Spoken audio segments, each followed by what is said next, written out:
Hello and welcome to Heroes Might and Magic 4 showcase videos where we show about the game, information and what it is all about. In these videos we're going to be looking at creatures, towns, all the artifacts and such. It's an old precious game, and as a big fan of the game I'm going to be showing you to gameplay videos and to map creation videos, because I tell you, this game is a unique one in my mind. There's a lot of good things about it. The battles and the scenarios and such are quite lovely. And many people say it's not that interesting, but I do think it has its charms and good stuff in there. So today we're going to be just talking about the towns themselves and their differences, and we're going to be just moving forward and perhaps even creating scenarios in the future with the map creation program. So let's go forward. We have a few towns to start from, as you can see. We have Order Town, which is Academy, the official name.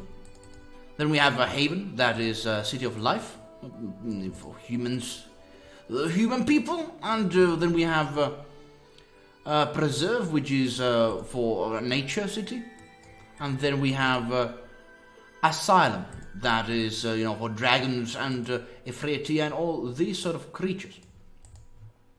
Still few ones we have is Death and Might towns, which are Stronghold and Necropolis. The difference to all the rest of the Might and Magic games is that many of the creatures that used to be in the old games, like Might and Magic 3, the creatures have changed sides. They are no longer in their places, and also there are less towns than earlier on.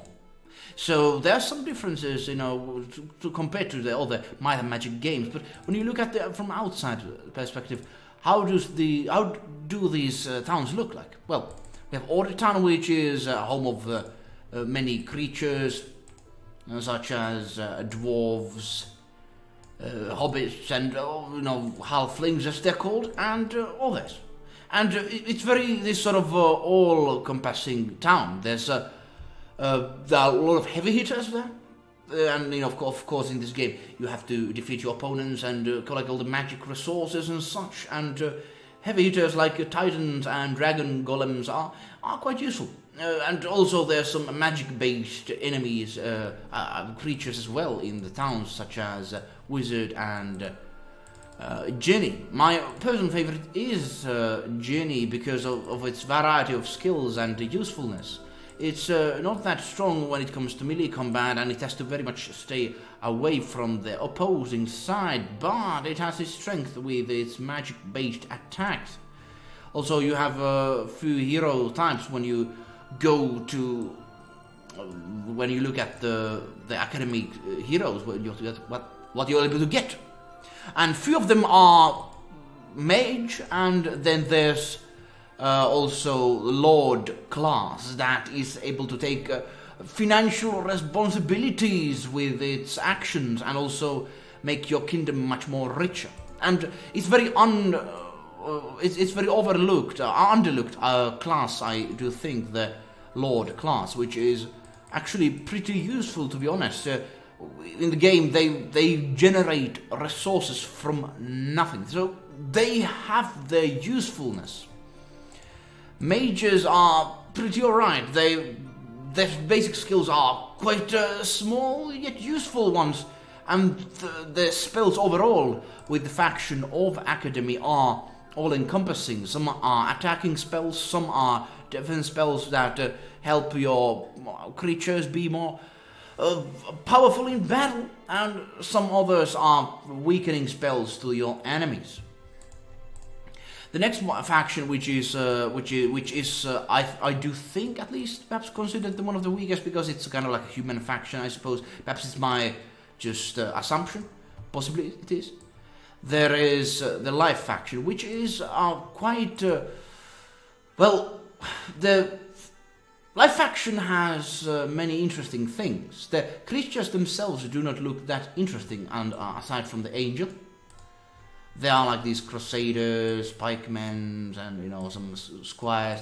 But the interesting thing is, for me at least, is their magic types. The creatures themselves, just human-based creatures that just like go and hit and run and such. And I have to tell you, the heroes and their spells are quite interesting. There's a lot of like healing spells, there's resurrection spells, there's regeneration spells, all these sort of things that usually, when you think about healing and such, usually in games, healing is very overlooked skill. And healing is quite useful when you think about perhaps some big creatures like dragons coming to you. Perhaps smaller creatures and such, and then there's like perhaps a high-level hero that takes him on, and then he loses most of his HP, or his HP, and then they can just heal, or perhaps when a large stack of, let's say, bandits hit the crusaders, perhaps some crusaders can be restored, and their passive abilities also, with this faction, make it so that you are able to regenerate death members back to life. I tell you, this faction is quite interesting, and it's usually in these games there's like basic human faction, then there's like basic like the orc faction and such. Perhaps this comes the most close to this sort of like a human faction sort of idea when it comes to video games.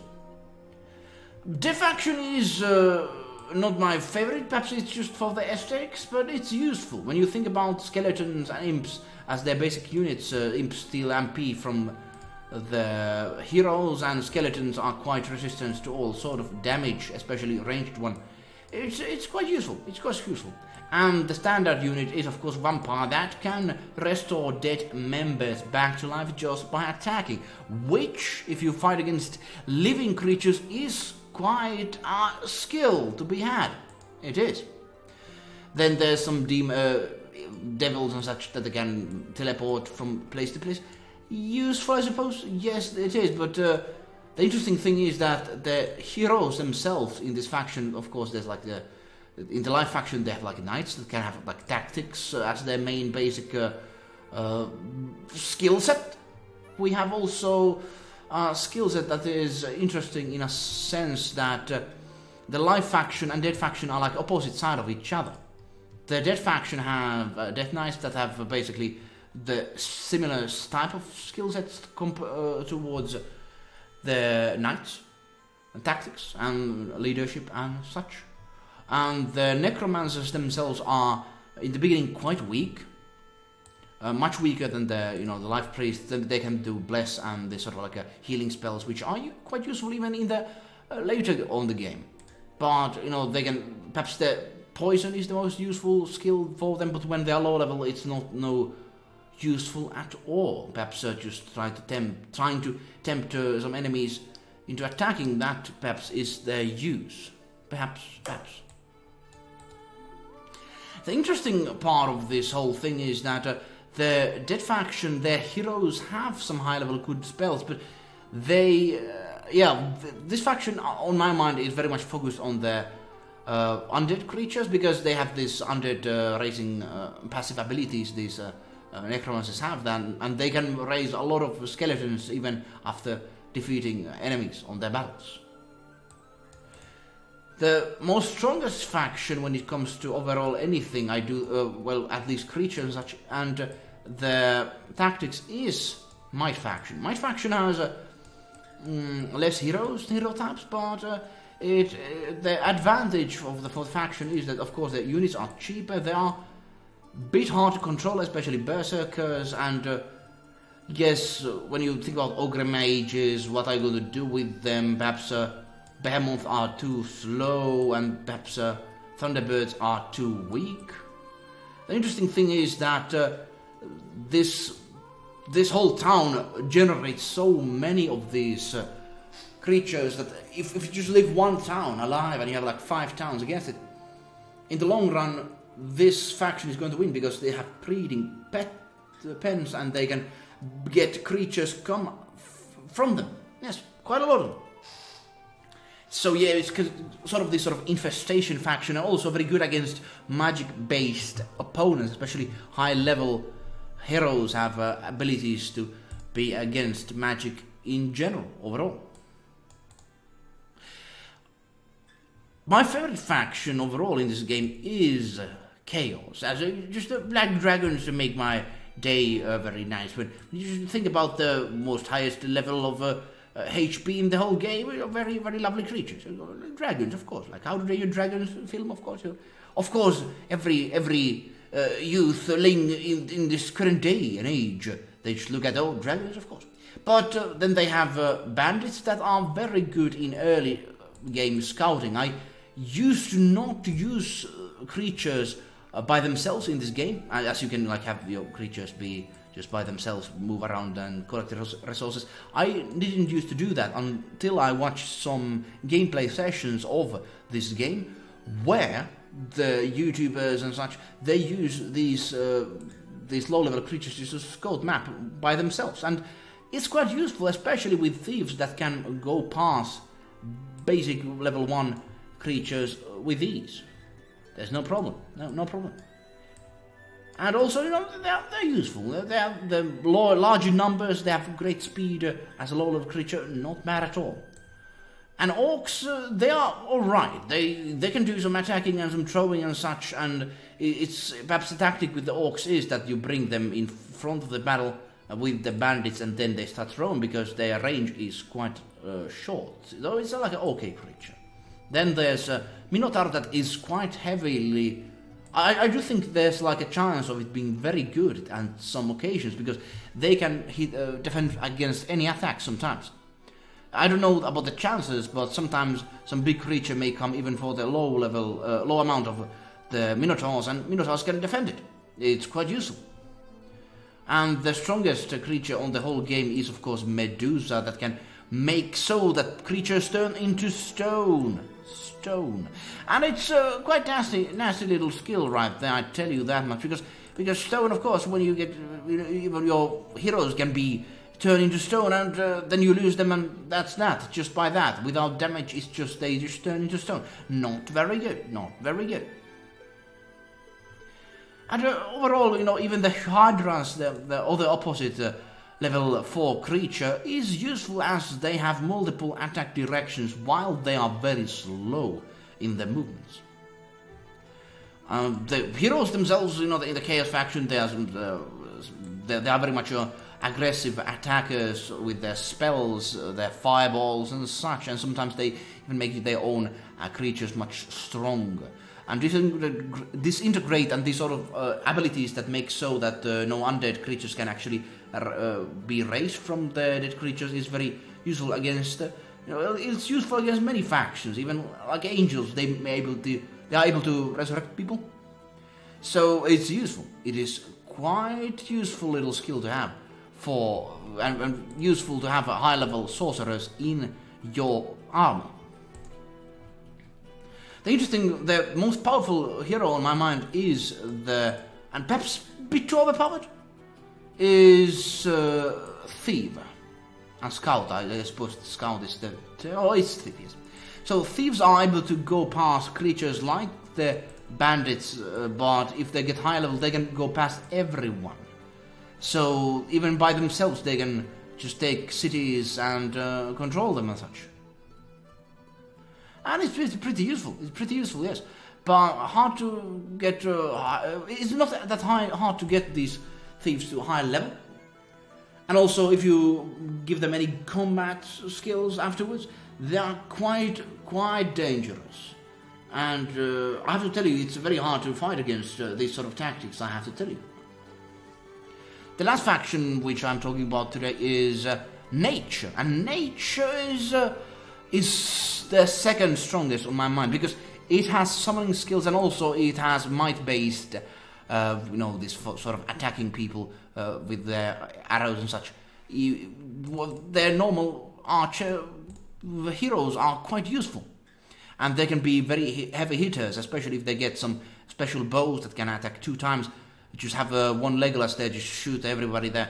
On the opposite side is quite quite difficult to fight against.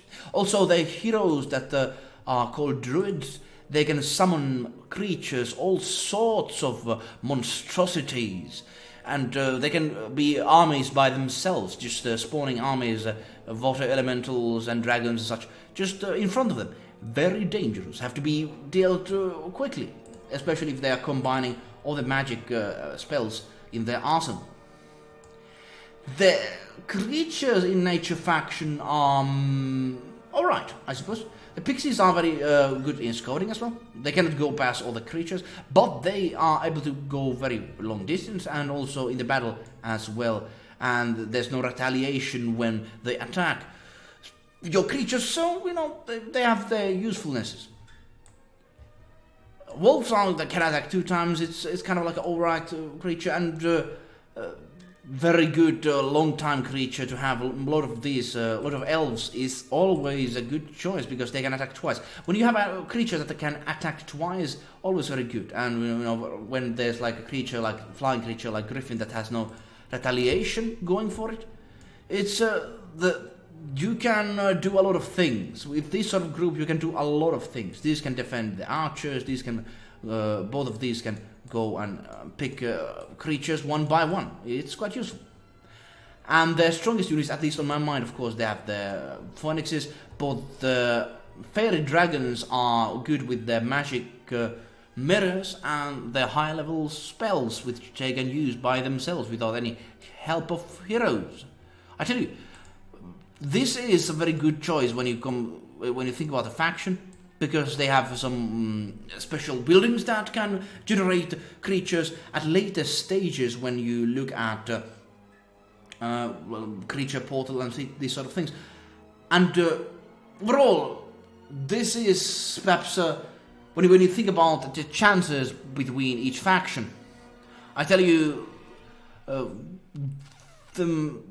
Chaos has good advantages, but I think that when you think about perhaps each town against each town, when you take many examples, I do think Nature is going to win in most cases, because it has many advantages in their spell areas. Also, they have heroes that can do might damage and focus on just striking very hard, and that they have a high level spellcaster creature that can assist even you can spread them into that there can be multiple of these fairy dragons that have their spells of their own. Very useful, very useful. So I think the weakest faction in this whole game is Death. I do think Death is the weakest faction in this whole game. Then I could go to Life and then Might, because Might has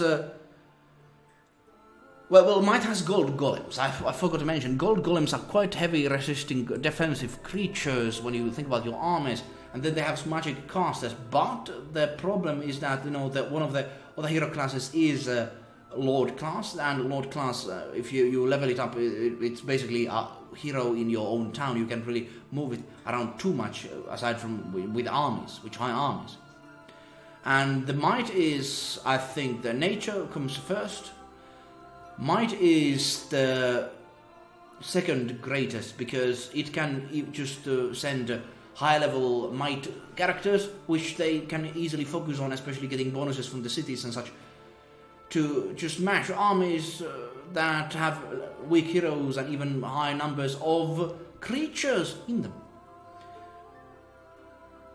And I do think that the amount of the breeding pit strategy with the Might is actually quite heavy. You can just defend your city and wait until you have more creatures than anyone else and just destroy them. One game, I won one game with that set tactic some time ago, and it works.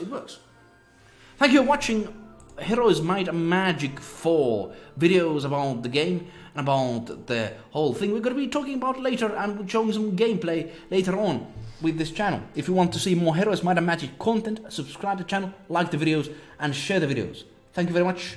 Heroes Might and Magic channel here. See you next time.